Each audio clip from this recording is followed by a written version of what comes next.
Today I am joined by Darren Lawler, who is a barrister at law based in Dublin. Darren, you're very welcome to the show today. Hi Claire, thank you for having me. Darren, you have such an interesting story that I can't wait to share it with our listeners. Can you take me back to 2008 and what your lifestyle was and what you did for a living? My lifestyle was, I was a taxi driver in 2008 and I was just kind of coming out of doing something completely different. And I was driving down through Drumcondra and I picked up three people in the taxi. And two of them sat in the back and one sat in the front. And the person who sat in the front, we got chatting about different things and guitars and dogs and pets and stuff. And she had a guitar and she wanted to get guitar lessons. So I gave her my number and I says, I may know somebody. She'll give me a call. And she did give me a call. And we became friends. And then we became really good friends. And then we just had a great relationship ever since then. And that was in 2008. In 2009, she came up with this idea. Fiona is her name. She came up with this idea that I should go back to college and study law or medicine. Now, the word go back to college didn't really kind of hit a chord with me because I left school at 14 and I couldn't figure out why. She thought I would be, a candidate for studying law or medicine. I just couldn't figure it whatsoever. Darren, what was your initial reaction? Was, no, I don't know if this is for me, but Fiona was persistent and she could see something in you that maybe you couldn't see yourself.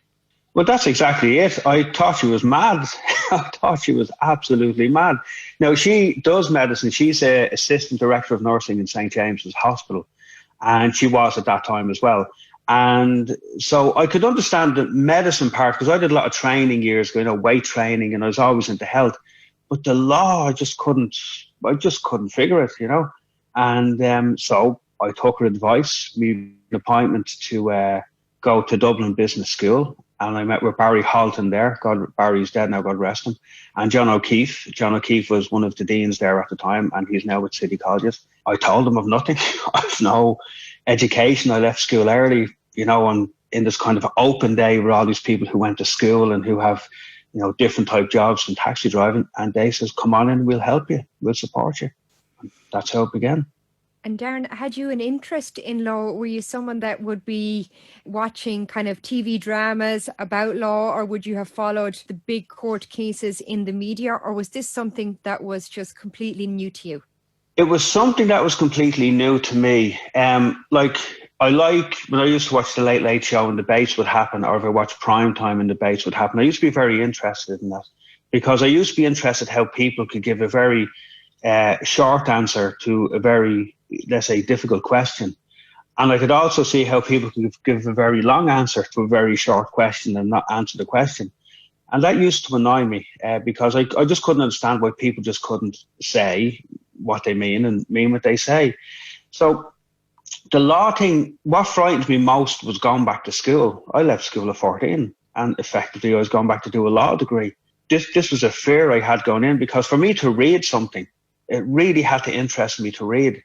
And plus for me to learn to speak in public, absolute disaster. But, it was the right decision when I look back. At the time I was going, like, what am I doing, So you would have been in your mid to late 30s when Fiona and you decided that this could be a good path and you went to Dublin Business School. Was it a 4-year law degree that you carried out with Dublin Business School? It was a 3-year law degree. And initially it was Fiona who decided that was going back to do law. I decided kind of shortly after she persuaded me. And yeah, it was 2009, so I'm 48 now. It was a difficult choice to make. And Dublin Business School seemed to be the best college. They had a financial plan they could put in place. We had no money, with nothing. I was driving a taxi. I was going to college at night time. 3 nights a week for the first year, 3 nights a week for the second year. And for the fourth year, it was 4 nights a week. And then we had assignments to do as the weeks went in and exams to do. Darren, I read something very interesting on one of your LinkedIn posts about when you would be between fairs in Dublin, that you used to listen to some of your recorded college lectures and, you were trying to fit in all your education as much as you could around your taxi business as well. Exactly. We used to get the notes from DBS, and because I wasn't somebody who could, let's say, I wasn't a good reader, I used to read the notes, verbatim, word for word into my phone. And then with the Bluetooth system or a lead, connect them into my taxi stereo and listen to them go around the streets. I used to pull up, Saturday night, I would pull up outside I think it was the Globe Bar, just there on Georgia Street. And while I'd be waiting for people to get in, I'd be listening back to myself talking. Or else when people get out of the car, I'd be listening back to myself talking in the car. And that was how I had to learn, because I had a lot of catching up to do, because not only had I to understand what was being said to me, I had to understand and learn how to read it properly and take out the relevant points which were important, And after your graduation with your law degree, you weren't finished then. What made you to decide to apply to King's Inn to become a barrister? Well, after the graduation, after the graduation, like I said, we had no money. And I used to go out and drive the taxi to earn money to pay for the law degree. So what happened was, after the graduation, we went to, I think it was the Shelburne and the Merrion. When I got called to the King's Inns, we went there to celebrate. But in relation to DBS, we didn't have an opportunity to celebrate that I had gotten the law degree. So what happened was, one of my friends, Fergal McSharry, before we got the results, he's a guard, and he said, come on, we do the King's Inns together, he said. And he goes, we become barristers. And I thought he was absolutely mad. And I said, me become a barrister? But it kind of made sense, because when I was in my dad used to work in Dublin Bus across the road from the King's Inns, and we used to walk through there when he got paid on a Thursday. And we used to go down through the nursery to get, the vegetables for the week and the fruit and stuff. And I used to ask my dad, what do they do in here? And he says, oh, this is where they teach all the judges, So it was I always kind of had this weird thing that you always pass your future more than once when you're younger in life. You always pass your future more than once when you're younger in life. But going back to the point, when Fergal said we should become barristers, I discussed it with Fiona, and she says, why not? She says, why not? And we did the entrance exam for the King's Inns. I had failed the first time. There were 5 3-hour exams, Monday to Friday. And we got married on, I think it was the following week. We got married on the following week. So literally we hadn't been. I failed the exams. And what happened was, a year later then we went back, we did them again, and we got into the King's Inns, myself and Fergal. So touching on that, so Fiona has also she's been a real driving force behind your journey, and you met as she was a passenger in your taxi, you became friends, and then you became husband and wife. So you haven't just obtained a new career, you have your forever person as well in Fiona, who has supported you, no doubt, throughout the entire process. Definitely. Fiona, like, as you said it perfectly, she realised something in me that I didn't know I had myself. And when I went to do my initial law degree, we had no children. And then what happened was, 1 year after I went into college, my first daughter was born on the day of the exams. And Fiona was in hospital for 3 months at that point. So I was studying at the end of her bed and studying in the taxi. 1 year later again, we had our second daughter on the exact same day, on the day of the exams. So we've been through a lot together, but she has been that driving force to say, don't let anything stop you. Just keep on going. And an interesting point, when I was driving my taxi, this barrister called Tony McGillicuddy, he used to get into my car, and he used to say, keep on going until something stops you. And that's been kind of what we held on to. We keep on going until something stops us. And nothing has stopped us yet. Any obstacles we worked around. Darren, on this radio show, I have interviewed a lot of people over the last year whose businesses have really been threatened by the COVID-19 pandemic. Darren, from listening to your story, you are a brilliant example of the career that you're in doesn't have to be the career that you do for the rest of your life. And there's a lot of people at present who they're unsure about their future because of the coronavirus. Do you have any messages of hope or any advice to people who might be in their 40s, they might be in their 50s, and they might think, God, it's too much of a big step for me to go back to college now. They mightn't have been to college. It could have been 20 years since they were in college. Do you have any message that you'd like to give them? I would say that anybody who's in school now, stay at school and do the best that you can. My dad passed away recently on the 5th of February from COVID-19. And my mum is still in hospital recovering from COVID-19. And both of them have always said, even my dad, do the best that you can.